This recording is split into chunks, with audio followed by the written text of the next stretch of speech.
the only 5 exercises you need for a gigantic chest. The chest is one of the most prominent muscle groups when it comes to body aesthetics because, along with the abdomen, it forms practically the entire front of the physique. A strong and well-developed chest draws attention, exudes strength, and undoubtedly contributes to a more balanced silhouette.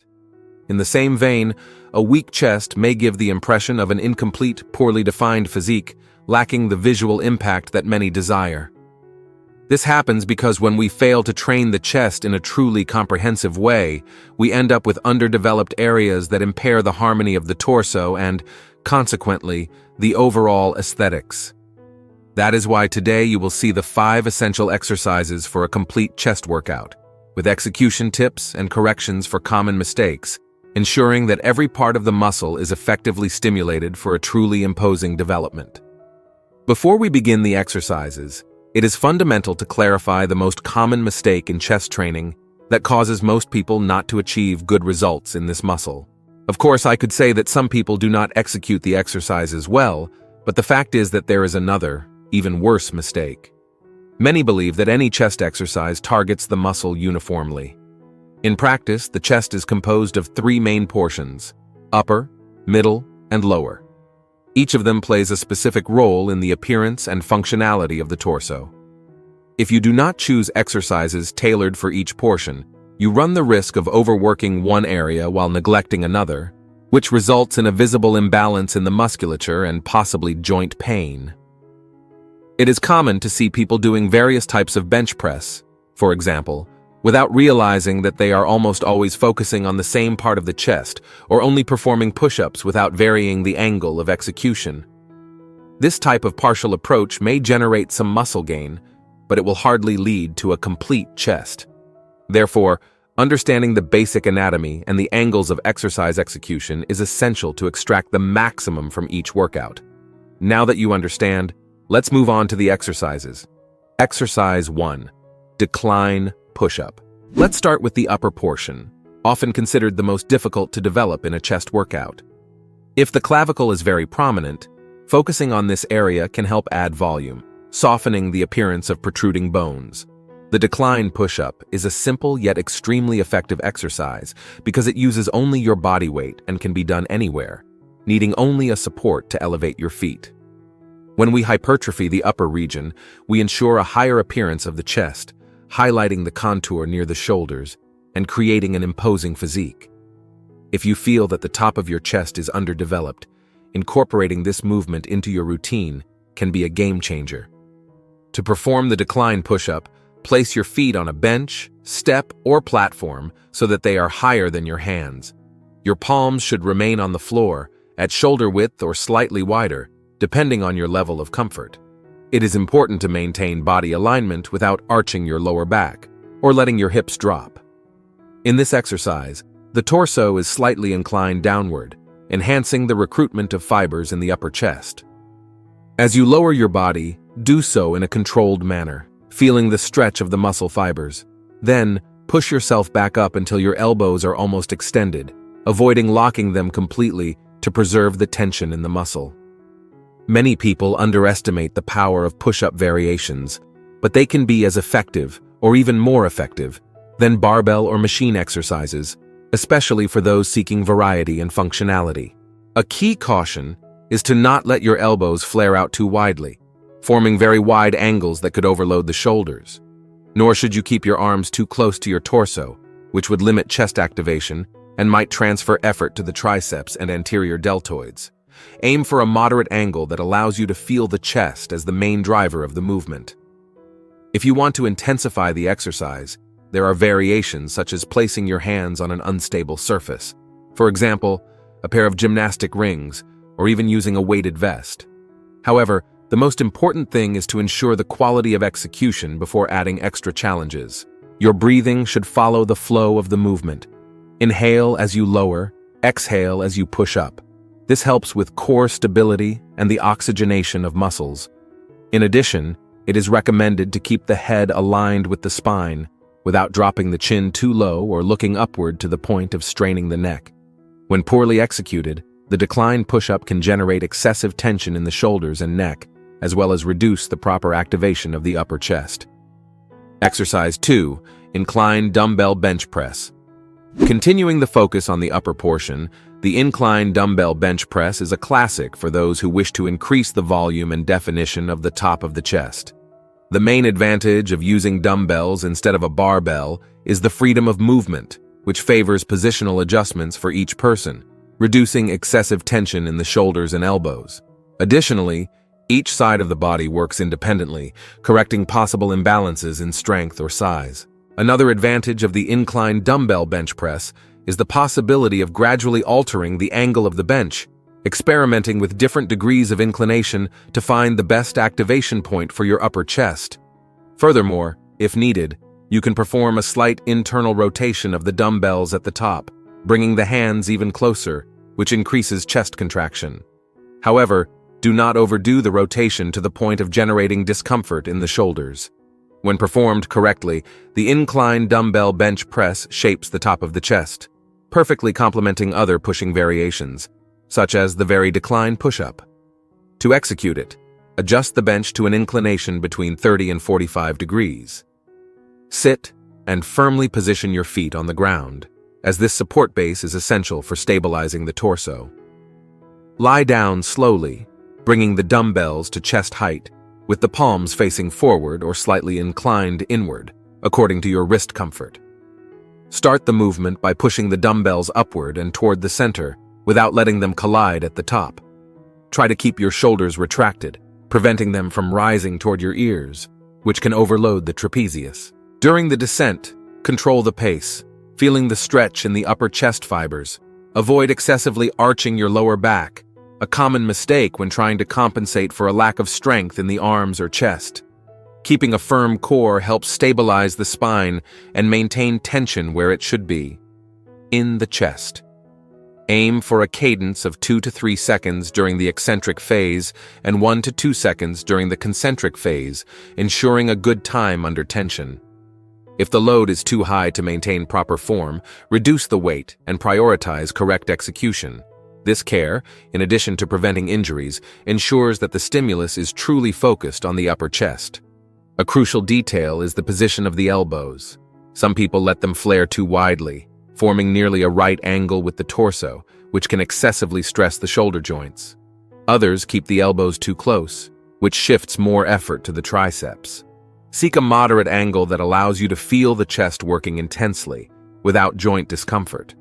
Also, be mindful not to force the wrist into unnatural positions by bending or extending it excessively. The wrist-elbow alignment is usually a good reference. Before we move on to exercise 3, do not forget to subscribe to the channel.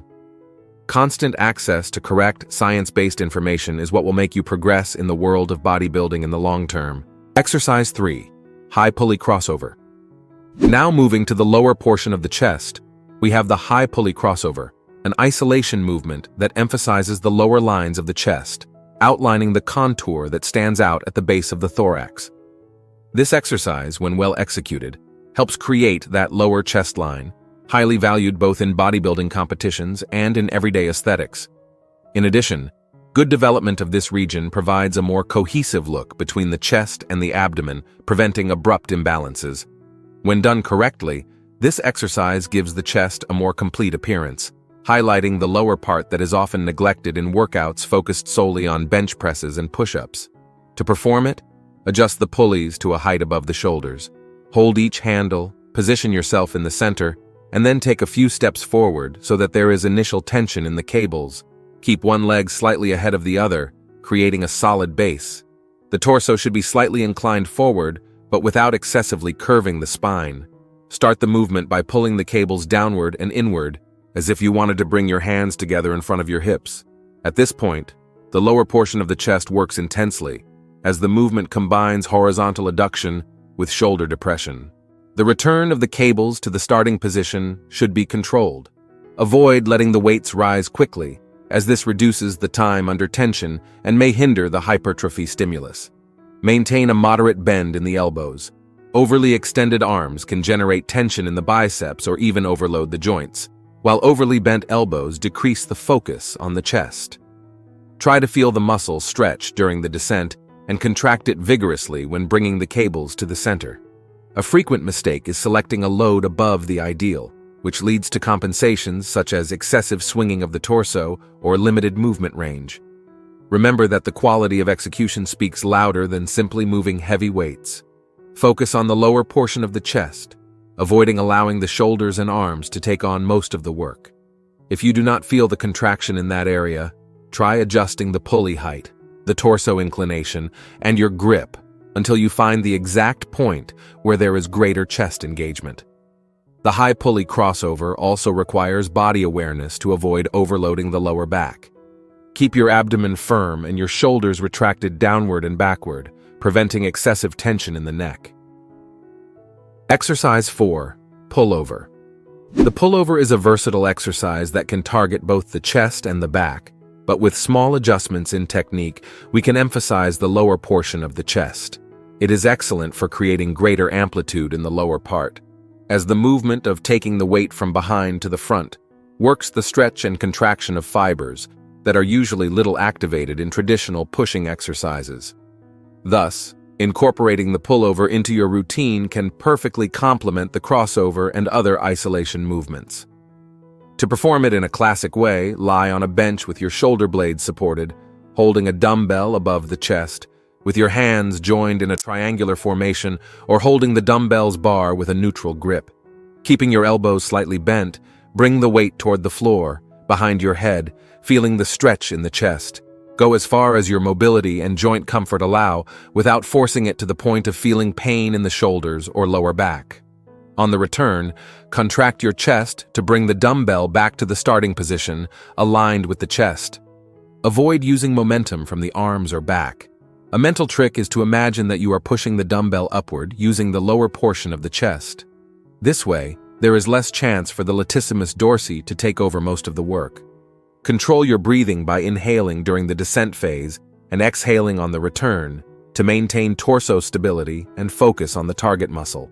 Some people like to perform the pullover with their body positioned across the bench, supporting only the upper part of the back, leaving the hips and legs freer. This increases the balance challenge, requiring more core activation, but it can also overload those who are not accustomed to it. If you feel excessive discomfort or difficulty, try the variation by supporting your entire body on the bench. Remember to keep your lower back neutral, without exaggerating the curve to compensate for the load. If you notice that the shoulder or triceps are too strained, reduce the weight and refine your technique.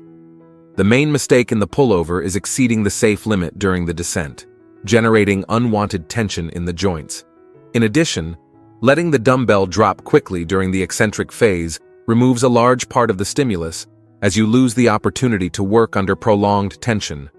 Done with awareness and control, the pullover can be a true ally in giving that final touch to the lower chest, improving amplitude and ensuring a more robust and harmonious physique. Exercise 5. Dumbbell Fly. Finally, we have the dumbbell fly, aimed at the middle portion of the chest. This region is crucial to eliminate the appearance of a gap or hollow between the sides of the chest, creating a look of greater fullness in the center of the torso.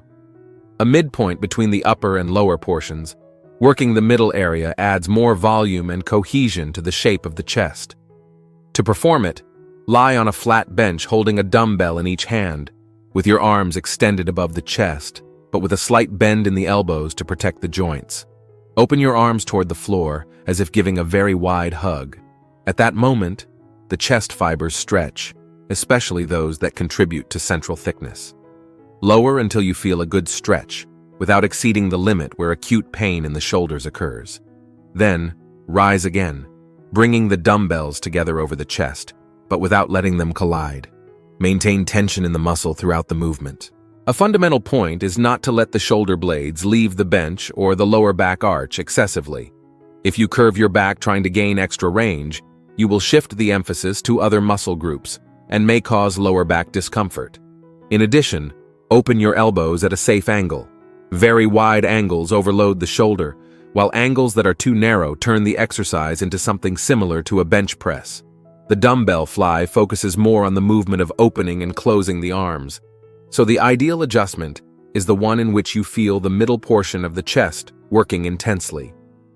If you are a beginner, or suffer from shoulder problems, it is worth considering the machine version, where the movement path is guided.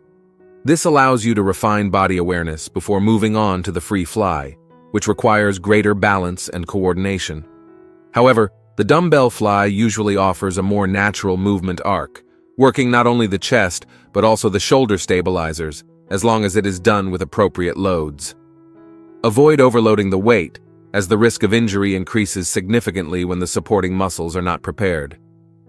Now, you know that by combining exercises for the upper, lower, and middle portions, you build a complete chest, avoiding imbalances and gaps in hypertrophy that trouble many people who train, and you also know which exercises to perform and how to execute them. But one thing is missing. How many sets should you do for each one? For each of the 5 exercises we have seen above, the general recommendation is to perform between 3 and 4 sets, with repetitions varying from 8 to 12, adjusting the load to your level of physical conditioning.